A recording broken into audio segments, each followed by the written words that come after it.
igreja. Oi, foi. Graças e paz, igreja, amém? Amém. Podem tomar assento. Nós estamos aí no nosso último culto jovem do ano. Graças a Deus por tudo que Ele tem feito em nosso meio, em nossas vidas. O Vitão cantou aqui sobre gratidão. Gratidão é até um bom tema, né? Gostei. Que Deus continue abençoando a vida de cada um de vocês. Tudo que vocês produziram e tudo que ainda está por vir. Eu tenho certeza que o Senhor, Ele... Desmarquei. O Senhor, Ele é fiel e vai cumprir as promessas que Ele fez ao longo desse ano, ao longo da vida de vocês. E tem um texto, se eu não me engano, é em Josué. Se eu não me engano mesmo, que diz que no final da sua idade, lá Josué fala o seguinte, que todas as promessas, tudo que Deus havia prometido a ele se cumpriu. Nada do que Deus havia prometido deixou de ser feito. E com essa palavra, eu inicio agora, esse momento de pregação, a gente tem alguns minutinhos, proclamando sobre a vida de todos nós, não só da juventude, mas que todas as promessas, que tudo aquilo que Deus cumpriu para a vida de cada um de vocês venha se cumprir. Que Deus prometeu, venha se cumprir, e que vocês, cada um de nós aqui, viva o melhor desta terra, o melhor daquilo que Deus tem para nós.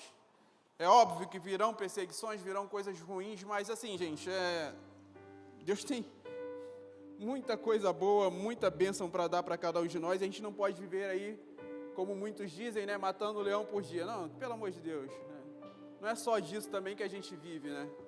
A gente vive de cumprimentos de promessas, de milagre, e eu estou falando isso porque eu tenho vivido dessa forma, cumprimentos de promessas, daquilo que Deus prometeu e tem cumprido. Eu tenho certeza que não é só para mim, mas como para todos nós.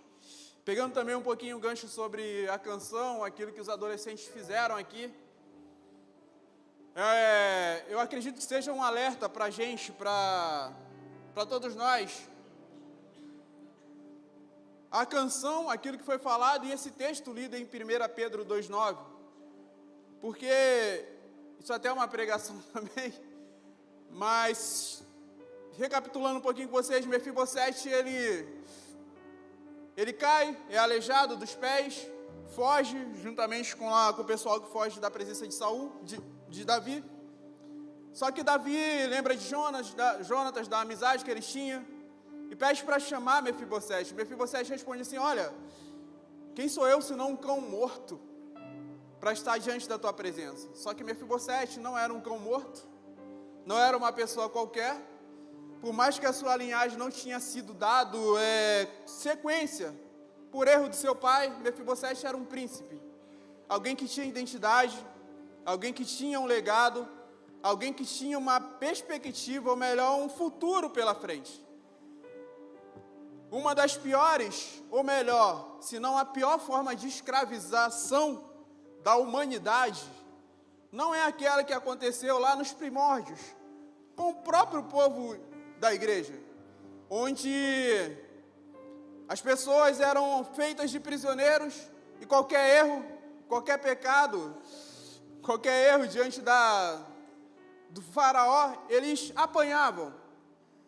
Essa, para mim, de verdade, sofrer as consequências físicas, por mais que, obviamente, a gente não tenha passado, graças a Deus, por isso, eu acredito que não é a pior. A pior é a que nós estamos vivendo hoje, desde o tempo de Daniel. Foi o que os adolescentes pregaram aqui, eu só estou pincelando um pouquinho. O que o mundo tem feito hoje conosco, de modo geral, não é escravizar a gente como consequência de algum erro que a gente venha cometer diante deles, do nosso faraó, dos nossos governantes, bater na gente, vocês entendem? De jeito nenhum.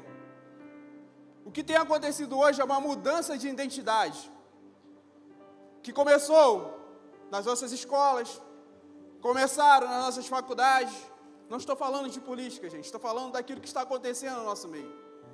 E com isso a gente tem visto jovens, adolescentes e até pessoas atingindo a maioridade com um pensamento totalmente deturpado de uma pessoa normal. De uma pessoa, não digo nem cristão, mas de uma pessoa normal. Porque a identidade dessas pessoas foram mudadas. Juntando tudo que eu falei, para a gente poder, obviamente, entrar na pregação, por que Mefibosete? Por que tudo isso?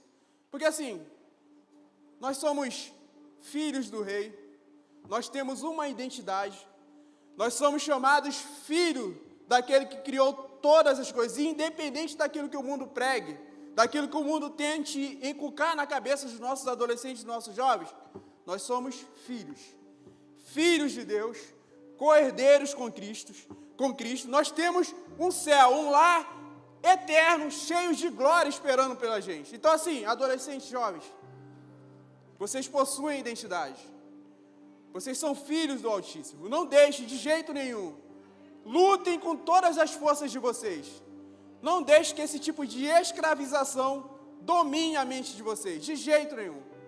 Vocês possuem identidade, vocês são filhos de Deus, filhos de um Deus Altíssimo que, inclusive, pode todas as coisas e pode muito por amor a vocês. Amém?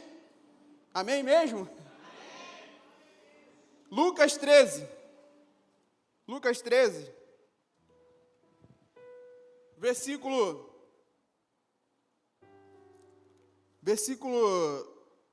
a partir do versículo 6, por favor.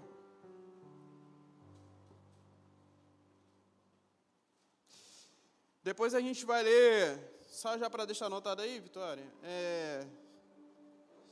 Romanos 8, 19, tá? Diz assim, Lucas 13, a partir do versículo 6. Então, contou esta parábola. Um homem tinha uma figueira plantada em sua vinha, foi procurar fruto nela e não achou nenhum. Por isso disse ao que... Obrigado, irmão. Por isso disse ao que cuidava da vinha: já faz 3 anos que venho procurar fruto nesta figueira e não acho. Corte-a. Por que deixá-la e inutilizar a terra? Respondeu o homem: Senhor, deixe-a por mais 1 ano. E eu cavarei ao redor dela e adubarei. Se der fruto no ano que vem, muito bem. Se não, corte-a. Romanos, capítulo 8, versículo 19. Diz assim: a criação aguarda com grande expectativa que os filhos de Deus sejam revelados. A criação aguarda com grande expectativa que os filhos de Deus sejam revelados. Senhor, essa é a Tua palavra. Deus, conduza-nos conforme o Senhor já tem feito, meu Pai, diante da Tua igreja. Senhor Deus, que nada do que venha a ser falado aqui, meu Pai, suja do coração ou da mente humana, mas que venha diretamente de Ti, Pai, para os nossos corações. Inclusive, meu Pai, primeiramente, que corte dentro de mim, Pai. Senhor Deus, eis-me aqui, Senhor, faça conforme o Teu querer, a Tua vontade, meu Pai, glorifique o Teu nome neste lugar, e Pai, como presente dado por Ti, manifeste a Tua presença em nosso meio, porque é isso, meu Pai, que nós queremos, e é disso que nós precisamos, Pai. Ser conosco, meu Pai, toda a honra, toda a glória seja dada somente ao Teu nome, em nome de Jesus. Amém. Pode deixar o versículo de Romanos? Nós, ao longo desse ano, nós passamos, eu não sei quantos domingos, mas foram alguns sendo ministrados, principalmente no culto jovem, óbvio, e aí entra também a questão da nossa conferência, ministrados por essa palavra que está lá em Lucas. A gente vai ficar com esse texto na tela, porque tudo que é engraçado, né? Tudo que foi pregado, foi falado, foi cantado aqui, principalmente essa última participação dos adolescentes, meu Deus, vai convergir aquilo que nós temos para falar esta noite. Então, Lucas 13 foi ministrado aos nossos corações, foi ministrado às nossas vidas. Eu tenho certeza que, se eu perguntar para alguém que se fez presente aqui durante esses cultos, alguém vai ter uma palavra guardada, uma frase, uma ministração que ficou gravado, ficou tocado em seu coração, foi tocado por essa ministração, ficou guardado em seu coração e quer levar isso adiante, quer levar isso para frente. Eu digo que isso é importante, porque um dos primeiros passos para uma mudança, para aquela que nós chamamos de virada de chave, acontece com a memorização de algo que é importante para nossas vidas, algo que toca em nossos corações. Óbvio que essa virada de chave, essa mudança de vida radical, nós podemos experimentá-la de forma direta, de forma constante, ou melhor, de uma forma inesperada. Pode ser que ela ocorra agora, aqui, neste momento, através de uma palavra que você já tenha escutado. Pode ser que ela ocorra daqui para frente, algumas semanas, não sei. Mas é importante que a gente grave algo da mensagem. Não só de hoje, como de outras mensagens que nós já escutamos, porque é isso que vai mover a gente, principalmente, eu gosto disso, principalmente durante a nossa semana.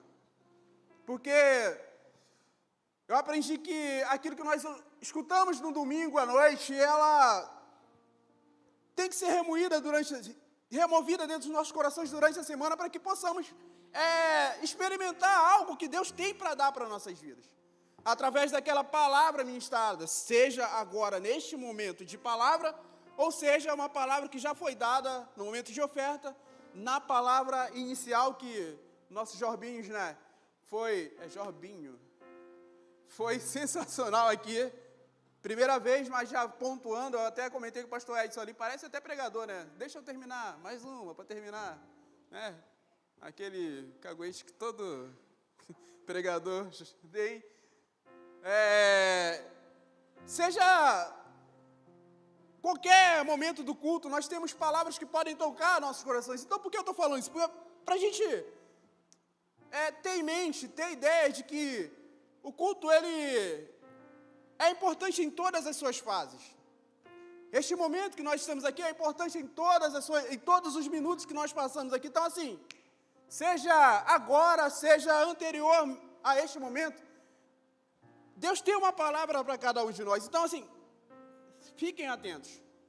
E aí a gente volta um pouquinho para aquilo que nós falamos na quarta-feira, porque não depende do louvor, não depende dos pastores, não depende de quem está falando, depende daquilo que você trouxe para oferecer para o seu Senhor nesta noite. Depende do culto que você veio oferecer, porque, de verdade, principalmente de mim, se esperar de mim algo que venha talvez a massagear nosso ego, venha trazer vou usar a palavra de moda, né? Uma questão coach, pelo amor, de verdade, pelo que eu fui ensinado, pelos meus pais que estão ali, pelos meus pastores que eu tenho aqui, todos eles, sem exceção de nenhum, meu irmão, é compromisso com a verdade, com a palavra da verdade. E mais ainda,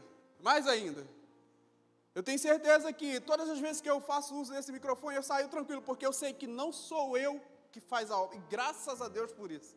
Então, de verdade, eu vou falar aquilo que está no meu coração, aquilo que Deus botou em meu coração, e aí o restante é com Ele, porque eu vou dormir tranquilo, como eu faço todas as noites, depois que pego esse microfone para falar aquilo que Deus botou no meu coração. Então, assim, meu compromisso é com a palavra. Por que eu estou falando isso? Porque o que a gente vai ver a partir de agora, talvez não seja uma daquelas que a gente, na verdade, não sei nem se a gente espera por ouvir isso. Mas eu sei que há momentos, há tempo e tempo. Há um tempo de ouvir uma palavra que seja mais direcionada à questão doutrinária, e aí venham os cultos de sexta-feira, seja uma palavra mais voltada à questão de um ensino mais voltado teologicamente, venham para EBD. Já comecei a pregar, irmãos. Culto de sexta-feira, EBD. Venha ser voltado para uma questão mais direcional, como são os nossos cultos de quarta-feira. Cultos de avivamento. Venha para o culto de quarta-feira também. Mas hoje é uma palavra direcionada para os filhos. Para a criação de Deus. Porque o texto vai dizer o seguinte: a criação aguarda, todos lá fora, com grande expectativa, que os filhos de Deus sejam revelados. E teologicamente falando, eu pesquisei só para falar isso aqui. não necessariamente quer dizer que seja essa revelação, digamos que, daquilo que eu vou trazer para nós essa noite. Na verdade, esse texto, e aí depois perguntem para o pastor Edson e para o Rodrigo, ele está direcionado basicamente à questão da salvação, da redenção, de quando Jesus vier para buscar a sua igreja. É sobre isso que esse texto está falando. Mas eu não sei se existe isso também, Rodrigo, pastor Edson. Eu vou pedir uma licença poética ao texto, digamos assim, para unir ele, sem perder a mensagem, sem perder aquilo que, de fato, ele nos traz, para essa parábola que está escrita em Lucas 13. Lucas 13 vai dizer o seguinte: um homem tinha uma figueira plantada em sua, alguém complete, alguém sabe? Em sua vinha. Quando a gente olha, lê esse texto de uma maneira corrida, que é o natural que a gente faça, e, meu irmão, lendo a Bíblia para mim se a gente está tendo contato diário com ela, para mim já é de grande valia. Obviamente, sentar, se debruçar, estudar é melhor ainda, mas se você tem contato direto com a Bíblia, isso já vale muito. Mas quando a gente lê esse texto e a gente olha para o que está escrito, passa desapercebido que ele tem uma figueira que está plantada em uma vinha. Não era uma plantação de figueiras. Eu não sei, eu nunca provei o fruto do figo, mas eu tenho quase certeza, pelo que eu já assisti, e aí quem me conhece mais de perto sabe o quanto eu gosto de canais de aventuras. Assim, o figo não é tão bom. E se eu fosse procurar na minha plantação de vinha, ou na minha plantação algo, meu irmão, eu ia procurar, obviamente, a uva. Mas ele foi específico em algo, que estava lá no meio daquilo como um todo. Vou procurar figo dentro de uma figueira, obviamente. Só que ela está plantada em uma terra onde costumeiramente se planta uva. E aí, onde se planta a uva, eu não conheço muito bem sobre também, mas basicamente você tem que ter uma terra, um solo totalmente fértil, para que o fruto venha a nascer, venha a existir. Porque não é em qualquer solo que se é plantada uma vinha, ou melhor, um pé, quanto mais uma vinha. O solo é fértil. O solo tem todas as propriedades do mundo para fazer a planta frutificar. Todos os nutrientes necessários haviam naquele solo. Eu tenho certeza que se plantasse um pé de pedra ali, a pedra daria frutos. Mas a vinha não deu, a figueira não deu frutos. O solo era fértil. Foi procurar fruto nela e não encontrou nenhum. Por isso disse ao que cuidava da vinha: já faz 3 anos que venho procurar fruto nesta figueira e não acho. Corte-a. Por que deixá-la e inutilizar a terra? Tudo bem que não era um pedaço grande de terra, mas era terra. Estava sendo inutilizada porque não estava servindo para o propósito real daquilo que ela nasceu para ser, frutificar. Só que, como eu falei para vocês, o solo era fértil, tinha todos os nutrientes necessários para que aquela planta viesse a dar frutos. Olha, já fazem 3 anos que eu venho aqui. Nesses 3 anos ele colheu uva, irmão? Com certeza. Com certeza colheu uva. Já fazem 3 anos que eu venho aqui, eu olho para essa figueira e, irmão, nada. Para que eu vou deixar essa planta no meio da minha vinha, se não está produzindo absolutamente nada? Para que isso? Para que desperdício de terra? Desperdício de tempo, de cuidado?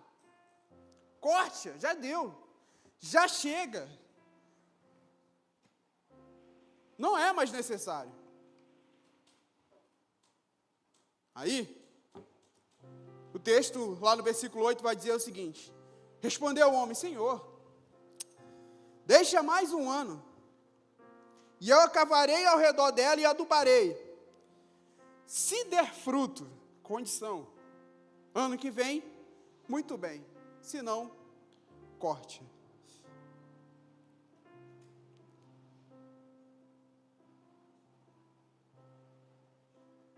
Havia uma perspectiva, ou uma expectativa, melhor dizendo, do dono da vinha em relação àquela planta. Eu tenho certeza que no primeiro ano, cheguei, não encontrei nada. No segundo ano, tenho certeza que ele foi com total expectativa. Olha só, eu com certeza vou encontrar aquela figueira e vou achar figo nela, porque hoje me deu vontade de comer figo, e eu sei que é tempo de figo, eu sei que está na estação certa dela começar a frutificar, então eu tenho certeza que vou encontrar. Segundo ano, nada. Terceiro ano, a mesma coisa, nada. Corte. Corte porque não, para mim não serve mais. Aí entra a intervenção de um homem que cuidava da vinha. Senhor, que tal uma última chance? Que tal uma última oportunidade? Que tal só mais uma vez? Só mais uma vez a gente dá uma chance para ele. Eu sei que o solo é fértil, mas talvez faltou, sei lá, um tato aqui, algo ali. E aí, o cuidador vai lá, intervém sobre aquela figueira não é cortada e ela ganha mais uma chance. Trazendo para nós, e obviamente, como eu falei para os irmãos, a gente precisa entender aquilo que Deus quer tratar conosco nessa noite. Parábolas, os irmãos já sabem o que é, então necessariamente a gente não vai precisar explicar isso. O dono da vinha está olhando para a sua plantação nessa noite. O dono da vinha olha, observa cada planta, cada pezinho de uva que está plantado aqui, ou de figueira, porque na verdade, vamos lá pegar o texto em João, nós somos enxertados, então vamos lá comparar uma coisa com a outra, figueira. O dono da vinha tem uma expectativa sobre esses pés de figueiras plantados. O dono da vinha tem vindo por diversas e diversas vezes ao nosso encontro. E a pergunta que esse texto traz para a gente é clara e óbvia, meus irmãos. O que o dono da vinha tem encontrado em nós? Será que nós estamos dando frutos? Será que se ele chegasse aqui de forma literal e dissesse, obviamente, nossos frutos, como ele vai fazer no grande dia, mostra-me tuas obras, e a gente estendesse nossas mãos e começasse a abrir o nosso livro contando aquilo que nós fizemos, será que seriam frutos suficientes? Ou será que eu teria fruto para apresentar para o dono da vinha?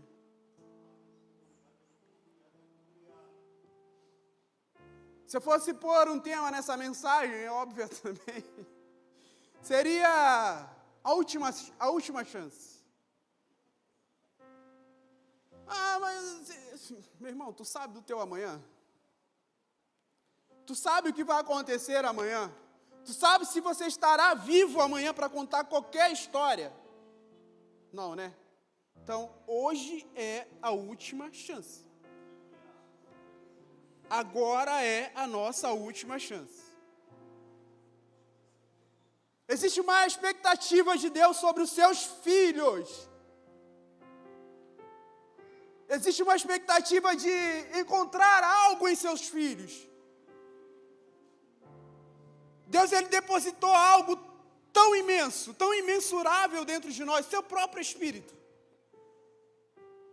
E o que nós temos feito com isso, com esse adubo que Deus tem colocado, ou já colocou dentro de nosso ser? O próprio Filho, o próprio ser, o próprio Deus habitando em nossas vidas, o Espírito Santo de Deus.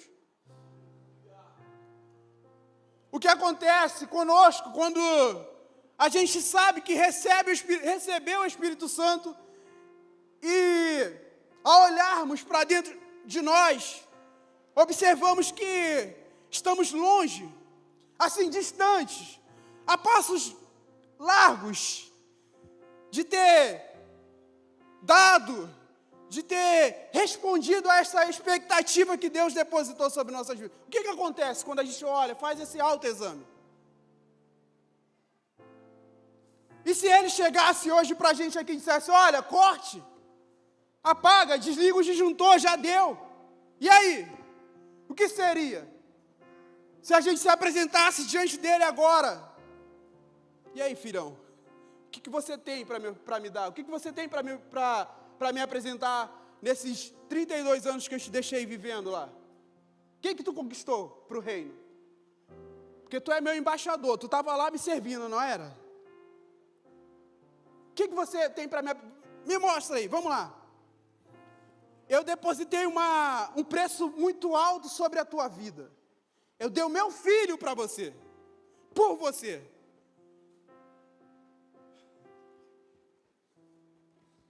Só mais uma chance, né? A gente pede. A criação aguarda com grande expectativa. Existe uma expectativa de Deus sobre nós. E existe uma expectativa da criação, das criaturas de Deus, dos filhos perdidos de Deus que estão lá fora, sobre os filhos de Deus que já foram encontrados por Ele. Nós, que habitamos aqui dentro, que estamos aqui todos os segundas, quartas, domingos, sextas, terças-feiras também. Existe uma expectativa muito alta lá fora, irmãos. Pela vida de cada um de nós, não é só com os jovens, é com todos nós, é sobre todos nós. Eles estão esperando que os filhos de Deus façam alguma coisa, apresentem alguma coisa. O que você tem para oferecer, irmão? Minha vida, olha, está acabada. Eu sei que você tem algo que você acredita. O que é isso? Me apresente. É uma expectativa enorme, irmãos. Maior do que a gente possa imaginar. Está lá fora. Estão esperando por nós. E como nós temos respondido a essa expectativa desse povo? Como nós temos respondido a isso? E se eu te disser que essa pode ser a nossa última chance, sim, o que a gente vai fazer? É mais um ano que o texto vai dizer, eu não sei quanto tempo Deus vai dar mais para a gente. Espero que muitos. Mas a gente precisa encarar isso com uma realidade, com uma certeza gigante de que o amanhã não existe, ou pode não vir a existir para a gente. Nós precisamos chegar lá, apresentar algo para Ele. E a gente até fala, ali em família, sobre galardão que a gente quer, principalmente minha sogra, ela está aí? Está lá na cantina, né? Ah, porque não sei o que, galardão, e aí, o que a gente vai ter, galardão? Vamos ter sim, e é legal. Mas irmãos, a gente tem que produzir para poder conquistar isso, irmãos. A gente tem que produzir para conquistar. E aí, essa expectativa está sobre os filhos de Deus. Nós declaramos isso aqui, que nós somos filhos. Nós sabemos disso, que nós somos filhos. Mas a gente se comporta como bastardos. A gente se comporta como qualquer um. De verdade, talvez é o meu saudosismo. E até brinco, né? Que é saudade daquilo que eu não vivi. By Júnior Neymar. Mas, por eu ainda ter criança, etc.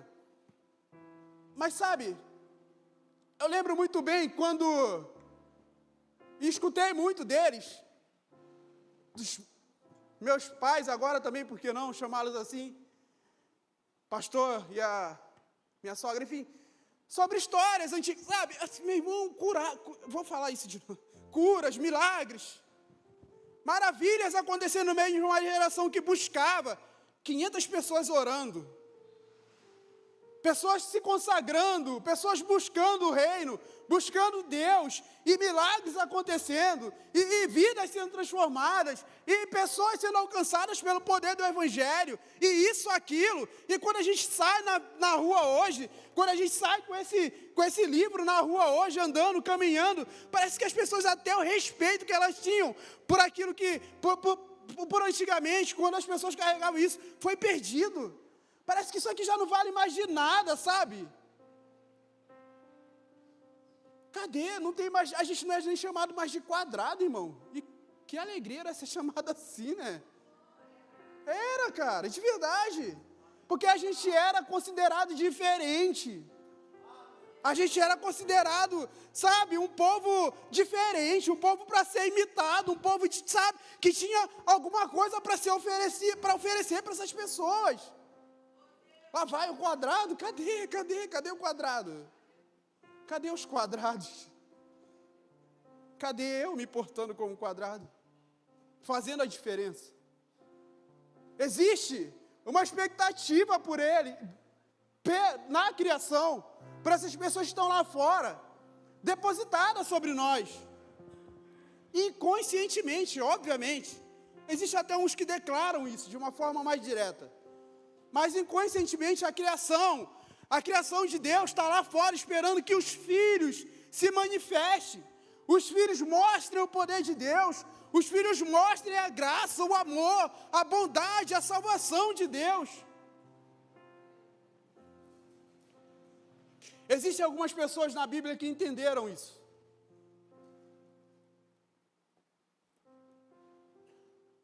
Existem algumas pessoas na Bíblia que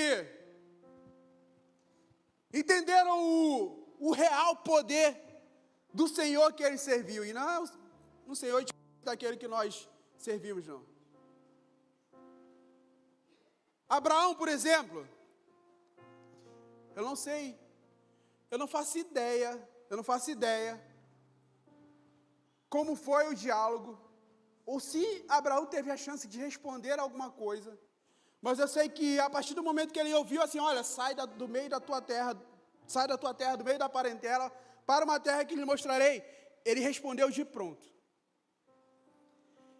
Eu não faço ideia de como foi o encontro de Paulo com o próprio Cristo ali, aquela luz resplandecente, que, tudo bem, ficou cego alguns dias, mas fez Paulo, um perseguidor de cristão, mudar totalmente a sua perspectiva e de perseguidor se transformar em um conquistador de pessoas, de alma. Eu não sei o que Saulo, por exemplo, enxergou quando olhou para o céu e disse, sendo apedrejado, por exemplo, Estevão, podendo não amaldiçoar, mas, quem sabe, ter uma reação mais, sabe, Senhor, de vingança. Senhor, olha lá, Senhor, estou me apedrejando porque eu estou pregando a verdade. Senhor, perdoa-os.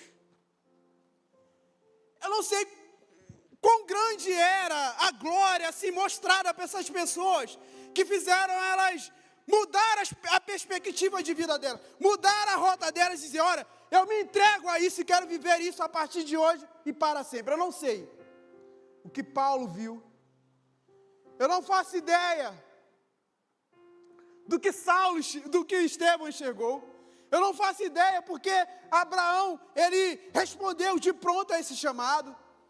Eu não sei o porquê Moisés, José, enfim, Elias, todos esses quiseram se gastar, sabe, depositar a sua vida inteira para servir. Eu não sei, irmãos, eu não sei o tamanho da glória, eu não sei o tamanho do poder, eu não sei a beleza, eu não sei o que eles viram. Mas se foi isso que deu combustível para eles viver tudo o que eles viveram, é isso que eu quero enxergar também, irmão. É isso que eu quero ver.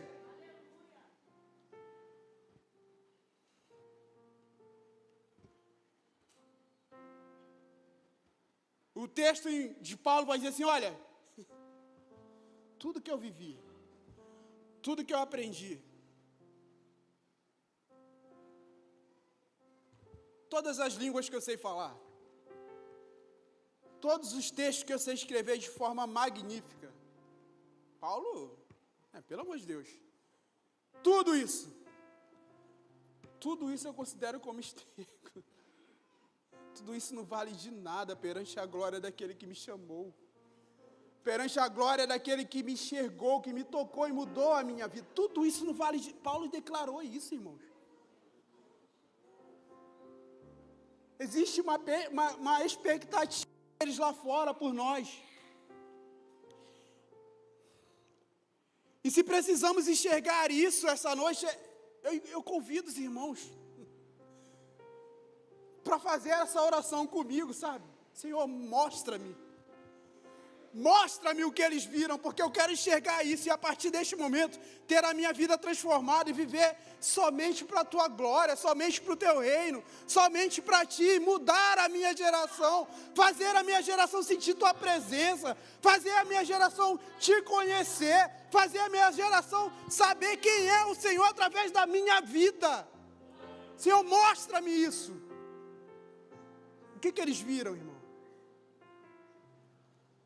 Que glória é essa que fez essas pessoas mudar de vida? O que é isso, irmãos?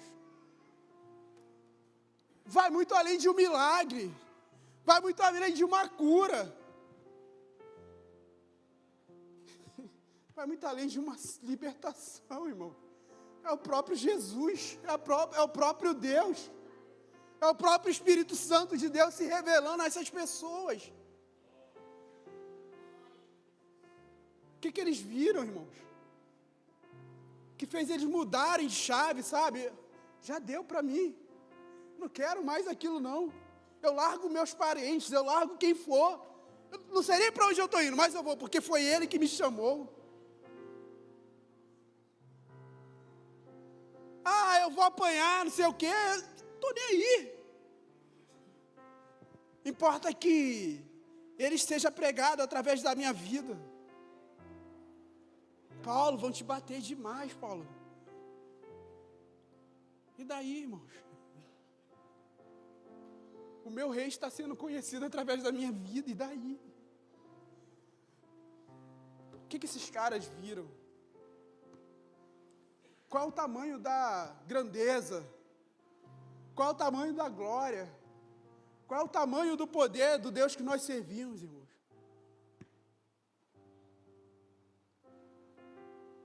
O texto em Mateus vai dizer o seguinte, olha, por aumentar a iniquidade, o amor de muito tem se esfriado. Talvez eu já tenha falado isso também aqui para vocês.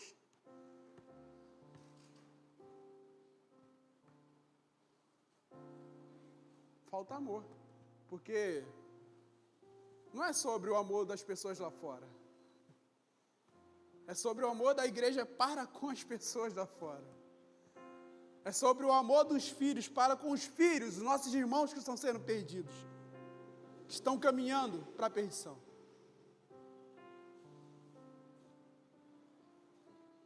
O que está faltando para a gente? Responder a essa expectativa. O que está faltando para a gente? Responder a esse chamado que Ele já colocou no meu e no seu coração. O que está faltando para a gente? Voltar, de verdade mesmo. Voltar a impactar o mundo lá fora com o poder da palavra de Deus. Porque, pelo amor de Deus, se a gente está achando que a gente está fazendo alguma coisa, irmãos, em comparação àquilo que nós já vivemos como igreja, desculpa. É para ter vergonha daquilo que nós estamos sendo, ou como nós estamos sendo na sociedade atual. O que eu mais vejo são ideologias. Mais uma vez, não é sobre política, é sobre mentalidade, é sobre deturpação de gênero, é sobre deturpação do ser humano. O que eu vejo são ideologias avançando, crenças avançando, deuses avançando no meio da nossa juventude, no meio da nossa igreja também. Mas o nosso próprio Deus, o reino do nosso próprio Deus, estagnado, parado, sem tocar novas vidas. A culpa é de Deus? Duvido. A culpa é minha. Que me conformei com isso. Enquanto eles estão lá com expectativa alta sobre nós, sobre mim, sobre você, o que eu fiz? Duvido, a salvação é individual. Para que eu vou lá fora? Eles que venham aqui. Duvido, eu que estou precisando mais, eu preciso de uma cura, eu preciso de um milagre, preciso. Eles que lutem pelo que eles precisam.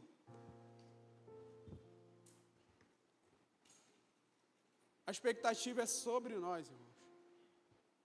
É sobre a gente fazer alguma coisa. E voltando ao texto lido, é sobre começar a frutificar. Porque a última chance, irmãos, pode ter sido dada para um monte de gente aqui. Enfim. A última chance pode ter sido dada. Ou a gente aproveita, ou a gente é cortado. Ou a gente aproveita, ou já era, irmãos. Ou já era. Porque as misericórdias de Deus, não sei o quê, elas são... também tem justiça, né? A gente sabe disso, né? E Ele é justo. Muito justo.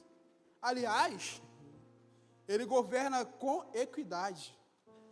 É a melhor forma, ou a maior, a mais relevante forma de se governar uma sociedade, onde todos, de fato, são julgados e abençoados justamente, igualitariamente. Eu preciso responder essa expectativa de Deus. Eu preciso responder aquilo que Ele já botou no meu coração. Eu preciso responder a esse chamado, porque, de verdade, o tempo já acabou. O tempo já passou. A não ser que seja para os nossos adolescentes, de até 12 anos, 13, não sei, que ainda talvez não entendam a sua responsabilidade. Tanto é que a gente não batiza, né? Com essas idades, a gente não tem costume, porque a gente entende que ainda não possuem consciência suficiente para entender ou discernir o que é certo ou errado. Talvez não para eles, mas para maiores de 18. E aqui somos predominantemente maiores. Para a gente, meu irmão, a gente entende, a gente sabe. E talvez o corte esteja chegando. Talvez essa seja a nossa última oportunidade de fazer o reino avançar. Mas por que vai morrer? Não sei. Obviamente, espero que não. Mas eu, né? Daqui a 13 dias casando, pelo amor de Deus. Espero que não. Mas, meus irmãos, pode ser que essa seja a nossa última oportunidade. E aí, como nós vamos responder essa oportunidade? Como nós vamos responder essa última chance que Deus tem colocado em nossas mãos, em nossos corações? Existe uma canção, não sei se a gente vai conseguir cantar, podem subir.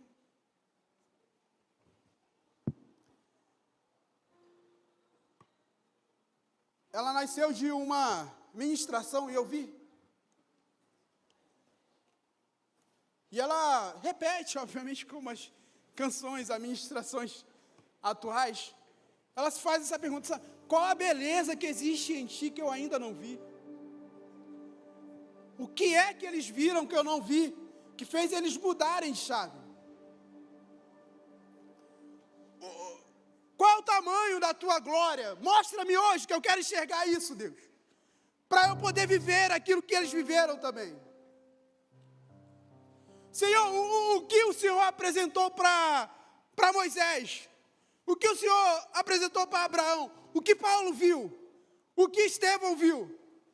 Mostra-me isso hoje, porque eu quero enxergar isso e ir além. Eu quero mudar a história da minha sociedade, através da tua palavra. Me dê esse combustível, me dê essa força, me dê essa vontade. Me mostre, Deus. Porque eu preciso enxergar isso. Eu já não aguento mais viver dessa forma. Mostra-me a tua glória. Mostra-me a tua grandeza. Mostra-nos quem tu és. Para que possamos viver a plenitude daquilo que tu já escreveu sobre a vida de cada um de nós.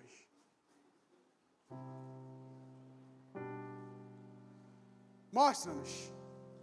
Mostra-nos o teu poder. Convido a igreja para se colocar de pé. E para ir para o final. Existe um pregador que conta uma história. Talvez eu não vá saber replicá-la na sua íntegra. Mas ele conta o seguinte: olha, eu estava numa conferência e eu vi esse homem de Deus, ministro de Deus, ministro do Evangelho, pregando, e eu sempre tive vontade de conhecer esse homem, esse moço, esse rapaz de Deus. E ele diz que ele tem esse encontro na mesa, lá sentado, reunido, na hora do café, ele tem a oportunidade de conhecer aquela pessoa que ele admirava. E quando ele olha para aquela pessoa que ele admirava e vai começar a dialogar, o pregador começa a contar uma história para ele. Olha, tá vendo isso aqui? Mostrando no seu celular? Sou eu. Isso sou eu deitado numa cama, morto. Porque eu não cuidei do meu corpo, porque eu não aproveitei a chance que Deus tem. A história se combina em relação ao corpo, ao cuidado do corpo. Mas necessariamente a gente vai pegar sobre a questão da chance. E ele começa a dizer que, contar esse testemunho para ele da seguinte forma: olha, eu me vi deitado lá na maca, morto, meu espírito estava sendo elevado e parou a uma certa distância. E eu olhei as pessoas, eu olhei o médico falando, eu olhava minha esposa chorando, eu olhava as pessoas lá consolando minha esposa, eu via tudo isso, e de repente, uma mãozinha tocou no meu ombro e começou a ministrar no meu coração, a ministrar para mim. Tá vendo? Tá vendo tu lá? Tu tá morto. Tão novo, 40 e poucos anos. Eles estão achando que foi eu que quis te levar. Eles estão achando, olha lá o que eles estão falando, olha, Jesus levou ele tão cedo. Jesus quis pegar ele tão cedo, é porque ele frutificou tanto. Eles estão botando a culpa em mim, sobre uma chance que você não aproveitou. Eles estão me culpando, Jesus falando para o cara, eles estão me culpando porque você se matou, você perdeu sua oportunidade, você não frutificou como deveria. Olha o que eu tinha para a tua vida. Se você se contenta com isso que você viveu, eu tinha muito mais. Está vendo? Eu sou o culpado da tua morte. Você não aproveitou a chance que eu te dei. Ainda estão me culpando. É óbvio. Deus permite que esse homem volte. Ele aproveita a sua última chance. Transforma o seu corpo. Aproveita, meus irmãos. Pregou além, viveu além. E se eu não me engano, continua vivo até hoje, pregando e frutificando para o reino. O que eu quero falar para a gente nessa noite? É literalmente aquilo que foi falado aqui. Se a gente morresse hoje, sabe o que iam falar para a gente? Olha lá, tão novo. Foi Deus que quis levar. Foi porque, sabe? Aí a gente vai culpar Deus pela morte. Quando na verdade Deus tinha tanta coisa, mas tanta coisa, e a gente não aproveitou a nossa última, ou melhor, a oportunidade que Ele nos deu. é dado para a gente uma chance, mais uma chance. Não vai cortar, não vai acabar. Mas aproveite, vamos aproveitar essa chance. Se a gente não aproveitar, ano que vem Ele pode vir, pode cobrar as nossas vidas. Senhor Deus, eis-nos aqui, Pai. Eis aqui as nossas vidas, Pai. Eis-nos aqui, meu Pai. Eis nossos corações aqui, Pai. Senhor Deus, mostra-nos a Tua glória. Mostra-nos quem Tu és, Pai. Para que possamos viver, Senhor Deus, a plenitude daquilo que o Senhor já desenhou sobre as nossas vidas, Pai. Daquilo que o Senhor já projetou sobre nós, Pai. Senhor Deus, eis-nos aqui, Pai. Toque em nós, toque nos nossos corações.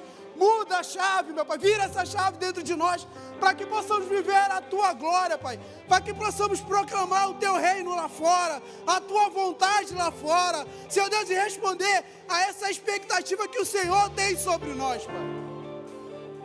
Eis-nos aqui, Pai. Olhe para nós nessa noite, Pai. E toca-nos, meu Pai, diferente. Pai, toca-nos, nos encha com Teu Espírito, meu Pai. Que possamos transbordar da Tua presença.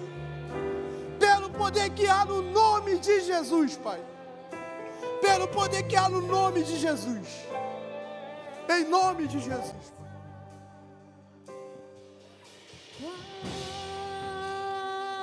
Qual a beleza que existe em Ti, que eu ainda não vi. Qual a beleza que existe em Ti, que eu ainda não vi. Qual a beleza, qual a beleza que existe em Ti, que eu ainda não vi. Diga, qual a beleza que existe em Ti, que eu ainda não vi. Uma vez que eu coloquei os meus olhos em Ti, nada mais me satisfaz.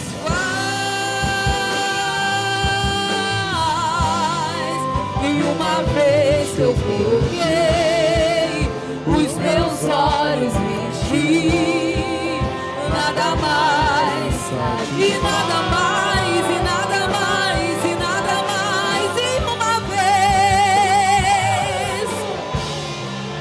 os meus olhos em Ti, nada mais satisfaz. E nada mais, e nada mais. E uma vez que eu já coloquei os meus olhos em Ti, nada mais me satisfaz. Diga assim: só quero a Ti e nada mais, e nada mais, nada além de Ti. Só quero a Ti e nada mais, e nada mais,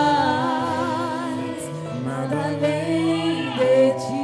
Só quero a Ti, nada mais, nada mais, nada mais, e nada mais, nada além de Ti. Só quero a Ti, nada mais, e nada mais, nada além de Ti. E uma vez que eu coloquei os meus olhos em Ti, nada mais me satisfaz.